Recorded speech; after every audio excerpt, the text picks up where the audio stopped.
जय हिमालय जय भारत। संसार भर में हिमालय लोग यूट्यूब चैनल देख रहे आप सभी का स्वागत है और मैं हूं भारत की राजधानी नई दिल्ली से डॉक्टर हरीशचंद्र लखेड़ा। मैं उसी दिल्ली में रहता हूं जहां पर यमुना बहती है और जो यमुना अब नदी नहीं एक नाला बन चुकी है।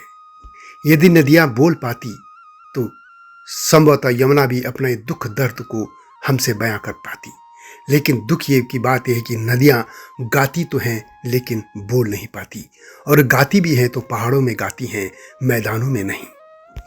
यही यमुना यदि आप गंगोत्री ग्लेशियर के पास से देखेंगे और पूरे उत्तराखंड में, तो आपको एक नदी देखेगी, एक जीवंत नदी। लेकिन जैसे जैसे मैदानों में आती है और भारत की राजधानी में, तो यह एक गंदा नाला बन चुकी है, एक डेड रिवर जिसको हम कह सकते हैं। दिल्ली विधानसभा चुनाव जीतने के बाद प्रधानमंत्री नरेंद्र मोदी जय यमुना मैया का नारा लगाने के साथ यमुना को प्रदूषण मुक्त बनाने की बात कह चुके हैं। लेकिन ऐसे सपने तो कई बार दिखाए गए, लगभग 4 दशक हो चुके हैं।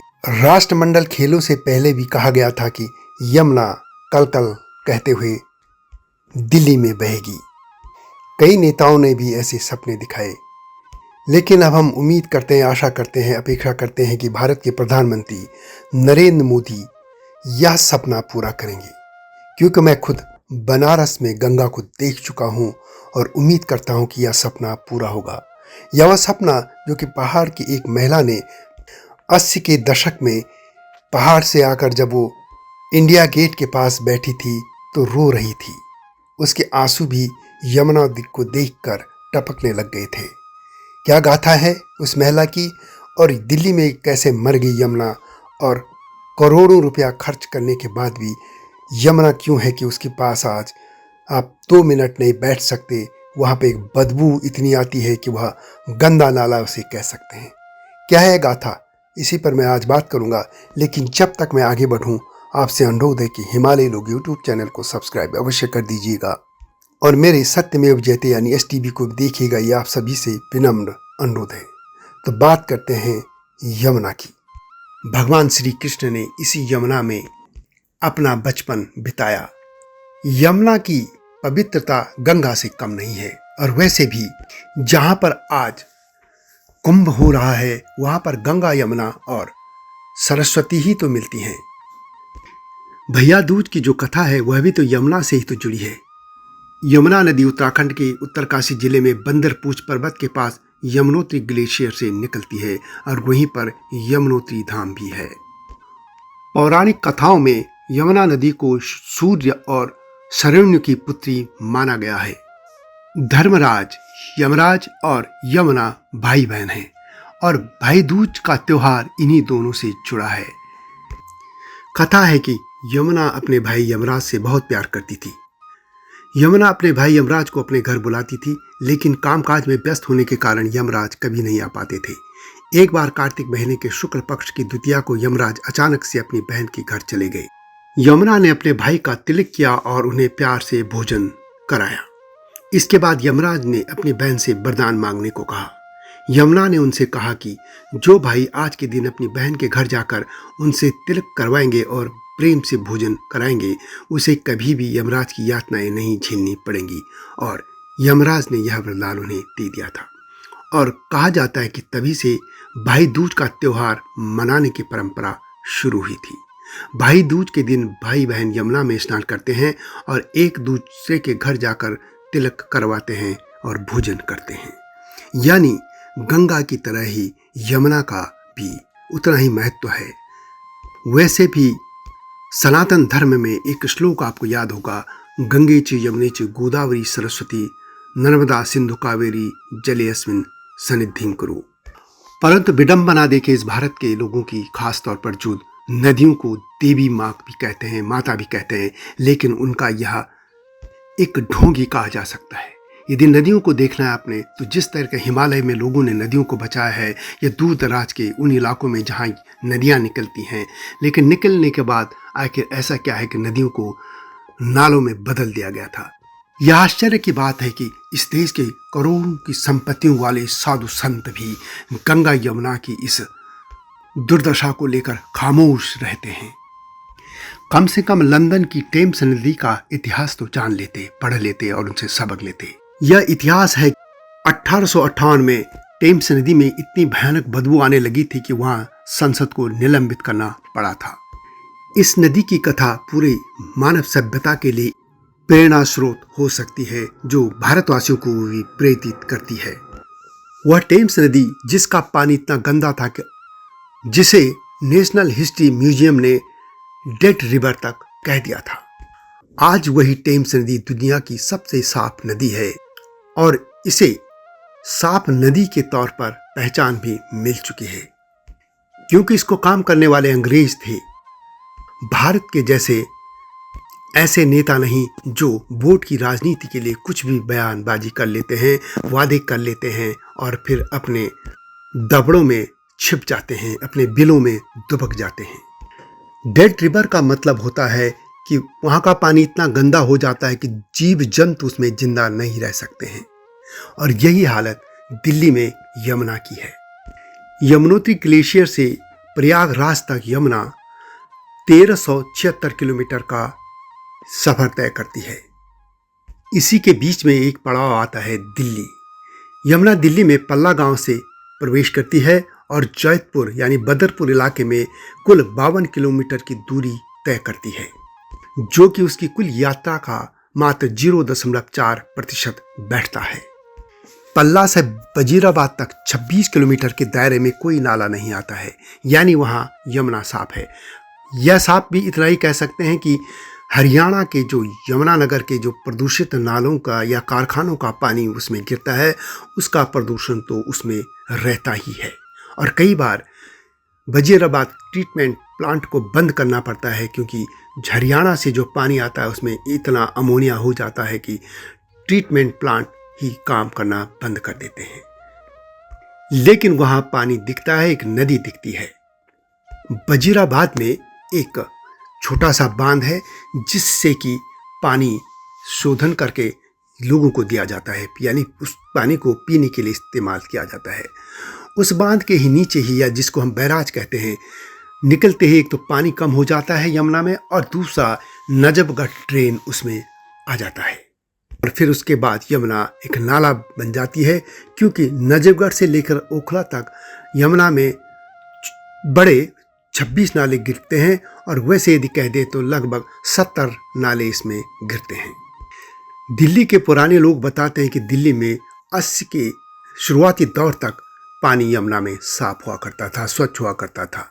लेकिन उसके बाद हालत ऐसे बनते गए कि अब यमुना में हाथ डालना भी असंभव लगता है। इच्छा नहीं होती कि यमुना में कोई अपना हाथ डाले, यानी एक कह सकते हैं कि कीचड़ में हाथ डालना जैसा होता है।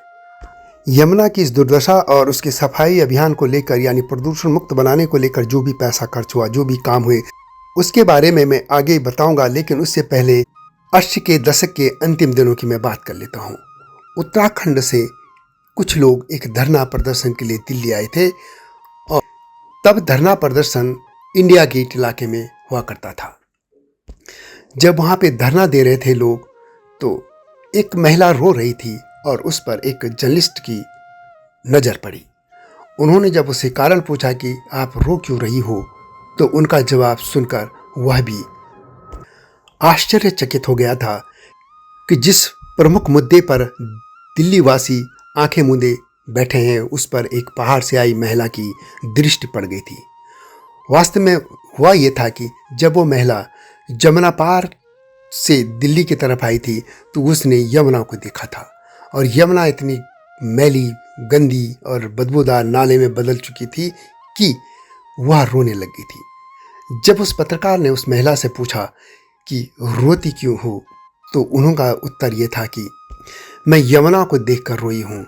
हमने तो यमुना को अपनी बेटियों की तरह ससुराल भेजा था, और हम जिस तरह अपनी बेटियों को लेकर आशान्वित रहते हैं कि उनके ससुराल के लोग उसे प्यार से रखेंगे, लेकिन मैदानों में तो यमुना के ससुराल वालों ने उसकी हत्या कर दी है।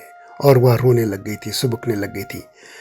अगले दिन उस अखबार में, दिल्ली का एक प्रमुख अखबार है, उसमें वह खबर छपी थी, फोटो के साथ छपी थी। चूँकि अंग्रेजी का अखबार था, बड़ा अखबार है, तो खबर की चर्चा देश भर में होने लग गई थी।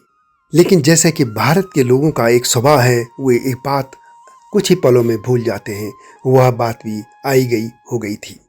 लेकिन यह जरूर हुआ कि सरकारी तौर पर कुछ काम शुरू हुए थे। 1986 में तत्कालीन भारत के प्रधानमंत्री राजीव गांधी ने गंगा नदी में प्रदूषण को कम करने के लिए गंगा एक्शन प्लान तैयार किया था और उसे मंजूरी दी थी, और उसी की तर्ज पर यमुना को भी प्रदूषण मुक्त करने की बात शुरू हो गई थी। इसके बाद यमुना की सफाई को लेकर भी यमुना एक्शन प्लान पहली बार 1993 आया।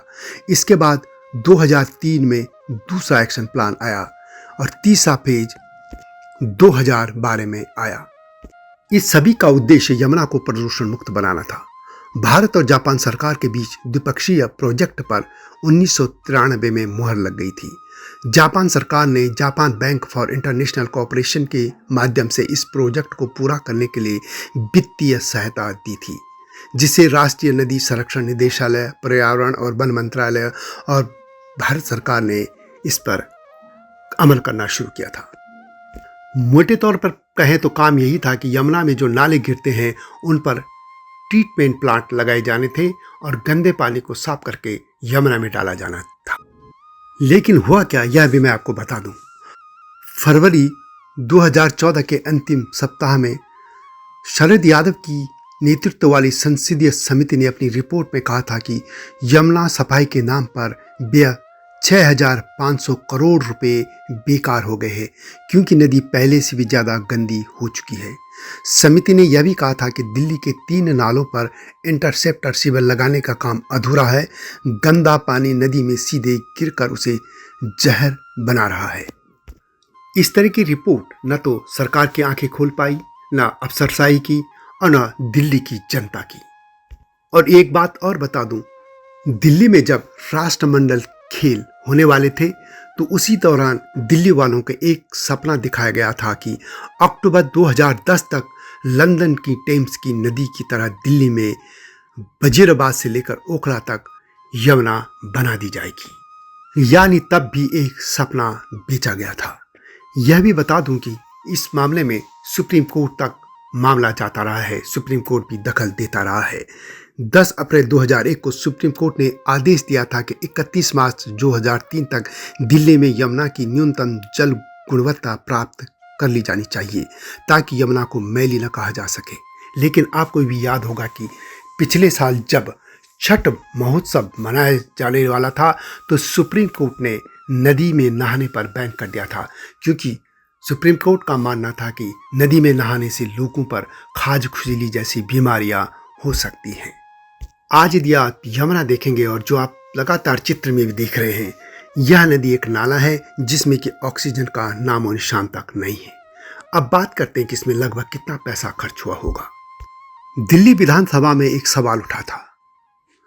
पर्यावरण विभाग ने तब इस प्रश्न के उत्तर में बताया था कि यमुना नदी के दिल्ली हिस्से की सफाई के लिए 2017 से 21 तक यानी 5 वर्षों के दौरान 6,856.91 करोड़ रुपए खर्च किए गए। ये कह सकते हैं कि 6,857 करोड़। इससे पहले संसद की रिपोर्ट के बारे में, जो कि शरद यादव की नेतृत्व में संसदीय कमेटी बैठी थी, और उसने जो कहा था कि यमुना की सफाई पर 6500 करोड़ रुपए खर्च हो चुके हैं। और इस तरह हम यदि 21 से और ये 25 चल रहा है 2025, इस पूरे कालखंड में देखें तो 13-14 हजार करोड़ रुपए यमुना की सफाई के नेम पर फूके जा चुके हैं। इसे हम फूकना ही कहेंगे। यदि खर्च किए गए होते तो नतीजा कहीं तो दिखता। और वैसे देखें तो कितने महकमे यहाँ पर हैं, केंद्र सरकार के, भारत सरकार के, पर्यावरण विभाग, इसके अलावा नेशनल ग्रीन ट्रिब्यूनल, इसके अलावा केंद्रीय और राज्य स्तरीय प्रदूषण समिति या बोर्ड जैसे बहुत से महकमे हैं। लेकिन कहीं तो कुछ दिखना चाहिए कि यमुना जिंदा होने लग गई है। अब देखते हैं कि यह जो सपना सामने रखा गया है, जो कि भारत के प्रधानमंत्री नरेंद्र मोदी ने रखा है, वह सपना कब पूरा होगा।